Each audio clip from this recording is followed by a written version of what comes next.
السلام علیکم۔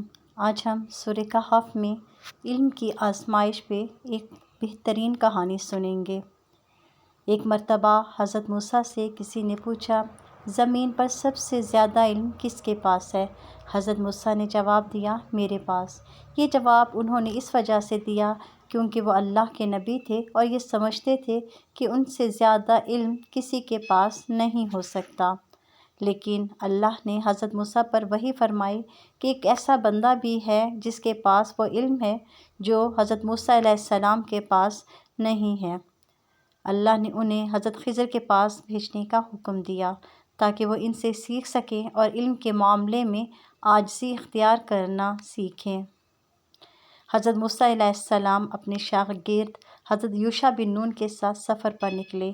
اللہ نے انہیں ایک نشان بتایا، جہاں پر وہ ملتے ہیں وہ انہیں حضرت خضر کے پاس ملیں گے۔ دونوں کئی دن کے سفر کے بعد جب اس مقام پر پہنچے تو حضرت موسیٰ نے حضرت خضر علیہ السلام کو وہاں پایا۔ حضرت موسیٰ علیہ السلام نے حضرت خضر سے درخواست کی کہ وہ ان کے ساتھ رہیں اور ان کے علم سے فائدہ اٹھائیں۔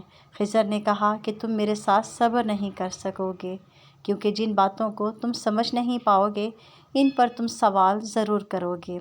لیکن حضرت موسیٰ علیہ السلام نے وعدہ کیا کہ وہ صبر کریں گے اور حضرت خضر کے ہر فیصلے کو مانیں گے۔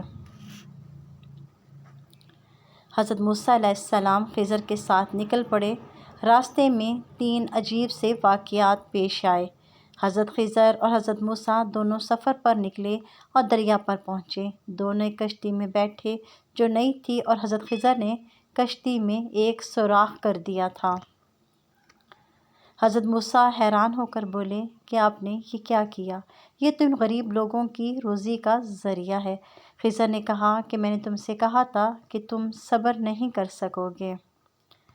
دونوں اور آگے چلے اور ایک بستی میں پہنچے جہاں خضر نے ایک بچے کو قتل کر دیا۔ حضرت موسیٰ علیہ السلام یہ دیکھ کر شدید پریشان ہوئے اور بولے کہ آپ نے ایک معصوم کی جان لے لی، یہ تو ظلم ہے۔ خضر نے دوبارہ کہا، میں نے کہا تھا نا کہ تم صبر نہیں کر سکو گے۔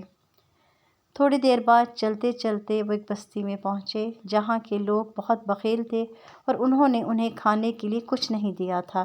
اس کے باوجود خضر نے ایک گرتی ہوئی دیوار کو مرمت کر دیا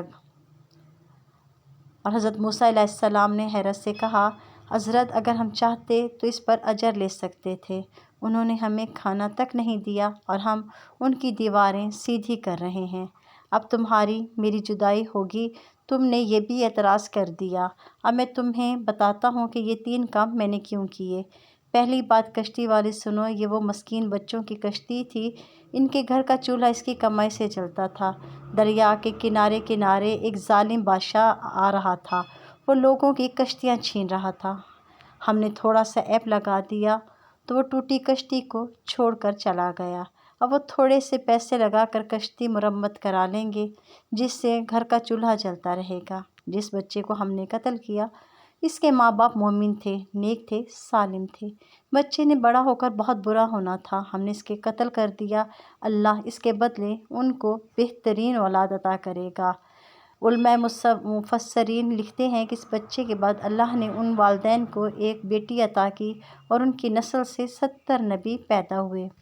دیوار شہر کے 2 یتیم بچوں کی تھی اور اس کے نیچے ان کا خزانہ تھا۔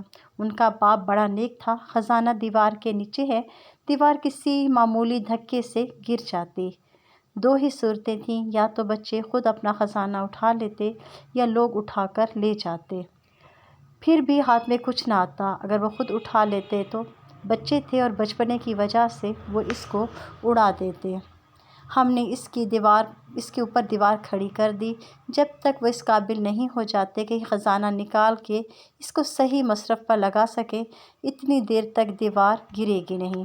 جب وہ اس عمر کو پہنچ جائیں گے جس عمر میں وہ اس خزانے کو سنبھال سکیں گے تو پھر دیوار خود بخود گر جائے گی اور یہ خزانہ نکال کر اپنے کام پر لے آئیں گے۔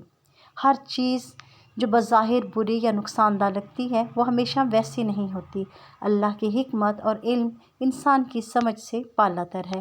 علم کے معاملے میں ہمیشہ ہمیں عاجزی اختیار کرنی چاہیے اور اس پر اللہ کا بھروسہ رکھنا چاہیے۔